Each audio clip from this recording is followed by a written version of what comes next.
I took a sleeping pill, something I had never needed before, and tried to sink into a dreamless void, a temporary oblivion. Sleep finally came, heavy and artificial, but it was a welcome relief. I don't know how long I slept, maybe a few hours. But then, like an evil timer installed deep in my subconscious, I was awakened again.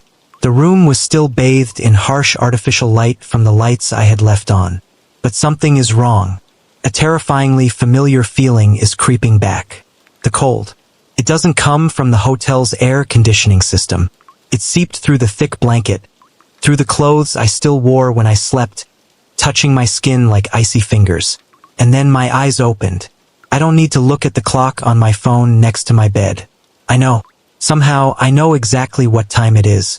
3:33 nachts. Even here, miles away from my apartment, it still finds me. This phobia is not tied to location. It sticks with me. The hotel room, which had previously looked lifeless with its pale beige wallpaper and cheap furniture, now seemed to be transforming before my eyes. The wall opposite the bed looks like it's rippling. Dark, damp patches began to appear on the surface of the wallpaper, spreading out like blotches of ink, as if the wall was leaking water from the inside. I looked down at my feet in horror. The dull brown carpet at the foot of the bed was now soaked.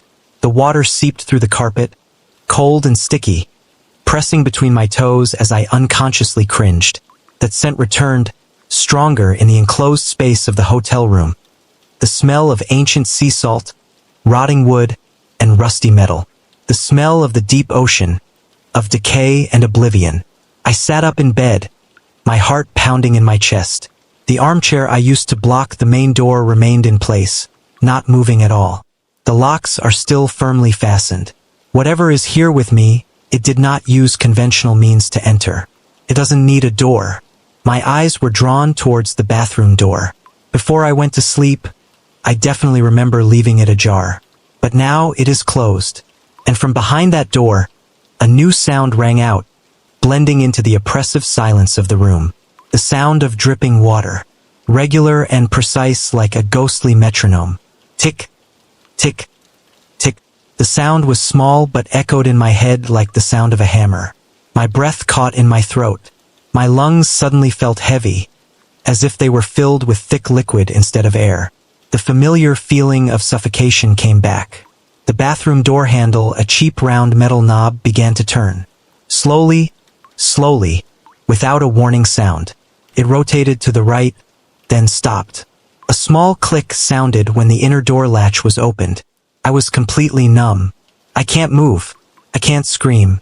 Even forcing myself to blink became unusually difficult.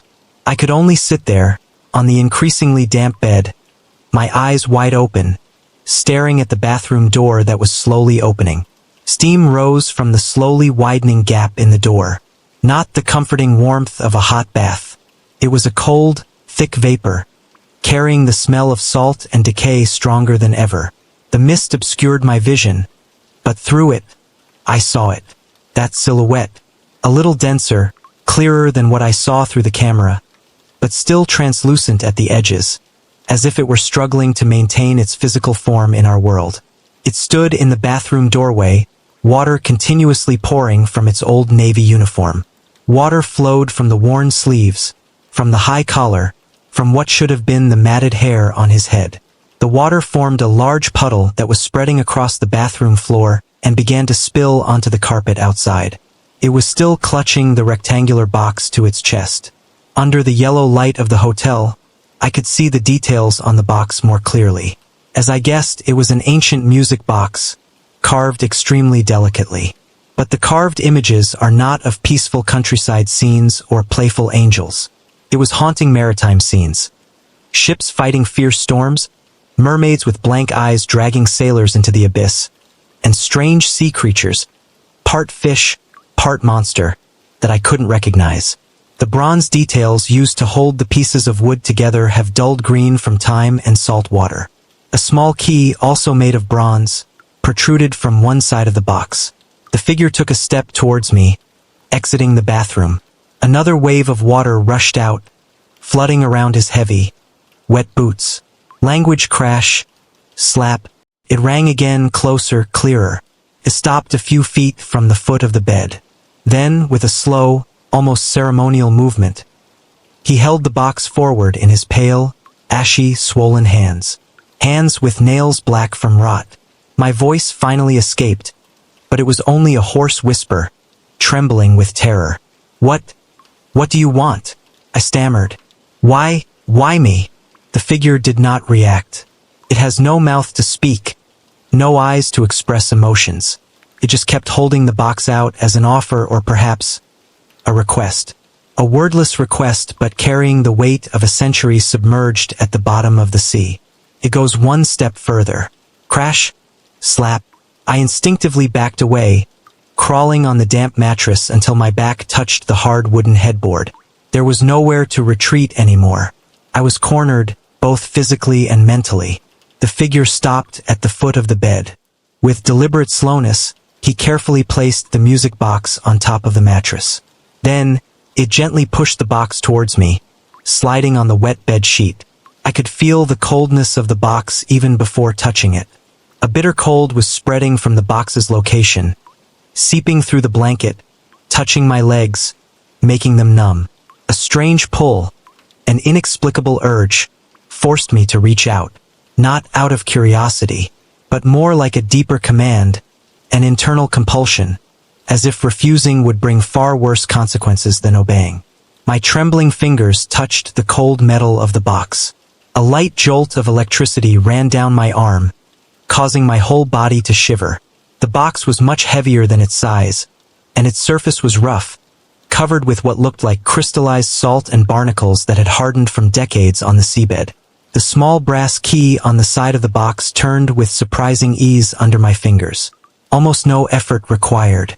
As soon as I turned it all the way around, the lid of the box automatically opened. Inside is not silk or jewels. It was a complex mechanism consisting of tarnished bronze gears, small metal rods, and a rotating cylinder.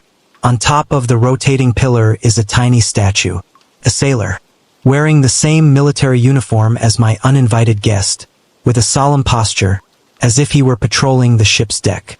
And then the music started playing. A slow, sad, haunting melody. The notes resounding from the old box sounded strangely clear in the quiet room. I recognized this tune.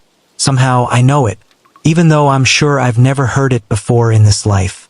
Those notes tap into some hidden corner deep in my memory, something buried under decades of mundane existence, under numbers and balance sheets. Images began to flash in my mind, overlapping each other, fast and furious. A bustling port town with tall sailing ships that I have never visited.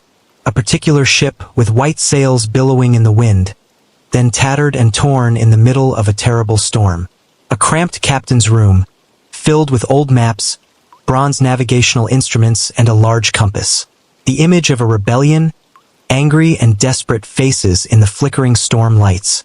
The image of a captain, a man with a proud and uncompromising face, being locked in a room by his own crew while the ship was sinking in a storm. A cargo hold filled with heavy wooden crates, treasure that should have been used to pay the crew after a long trip, is now submerged by salty sea water. And finally, a curse was uttered with a dying breath, a vow of vengeance that echoed through the roar of the waves and the crunch of the ship breaking apart. The small sailor statue on the rotating column of the music box slowly rotates to the music. Its tiny face, initially just crude carvings, seems to become more detailed with each rotation. The eyes, the bridge of the nose, the square chin, until, with a chill running down my spine, I recognize that face. That's not the face of anyone I know in this life. It's the face of a person I used to be. In another life, another era. I am that proud and greedy captain.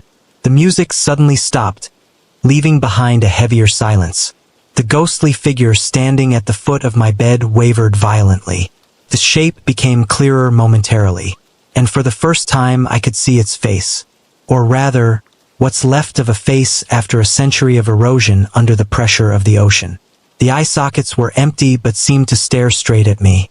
The skin is pale and swollen because it is soaked with water. And an unmistakable expression, a combination of endless suffering and cold judgment.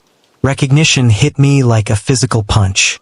That's him, my first mate, the loyal man who trusted me, whom I cruelly betrayed, the one I locked in the hold with everyone else when the ship began to sink, just to protect the now useless gold scattered on the bottom of the Atlantic.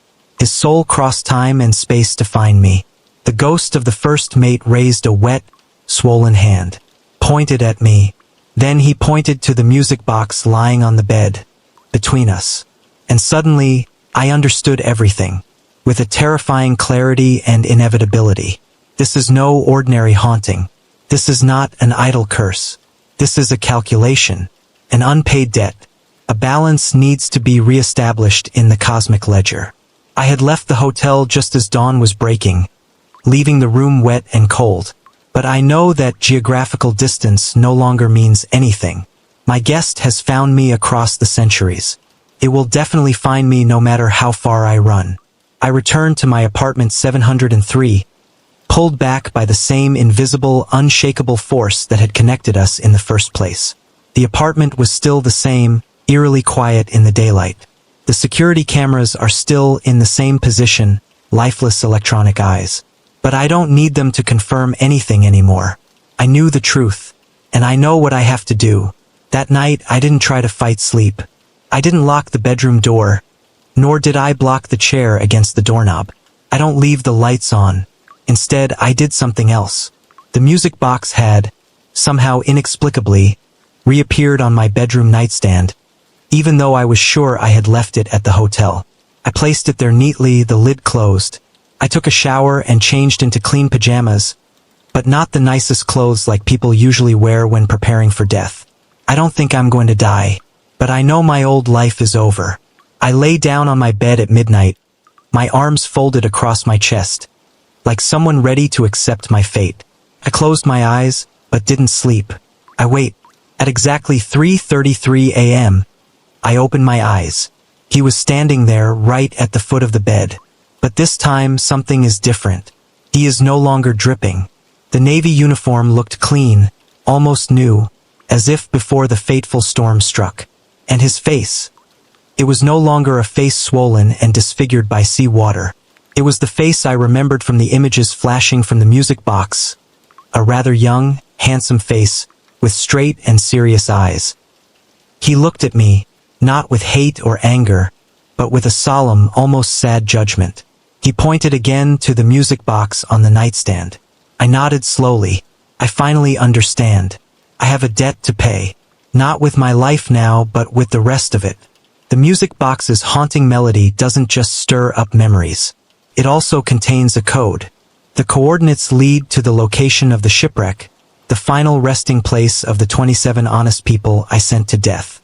The place containing a treasure now has no meaning compared to the lives that paid for it. They deserve to be found. Their remains, or at least their ship, deserve to be returned or marked. Their family, no matter how many generations have passed, deserves to know the truth. Those sailors deserve to be remembered as human beings, not just as an accounting error in the ledgers of a long-gone bankrupt shipping company. As I reached towards the music box, preparing to open it again to listen and record the melody, the code, my guest, my first mate, smiled. A weak, fleeting smile, but containing a terrible understanding and a certain liberation. We have started a new journey. A journey that would consume the rest of my lonely, ordered life. I'll have to learn how to decipher that melody. I will have to study oceanography, ocean currents, and maritime history. I will have to spend all my savings, sell this apartment, and give up my stable job.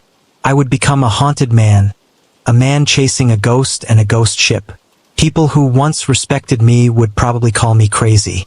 Perhaps they are right, but I will find them. I will find that ship. That's the only way. The only way to repay debt from past lives. The only way the soul of this mate and others can pass on. And maybe, just maybe, that's the only way I can sleep a full night again. I carefully turned the small brass key. The lid of the box opened again. And the haunting melody, the melody of redemption, began to echo in the quiet room again.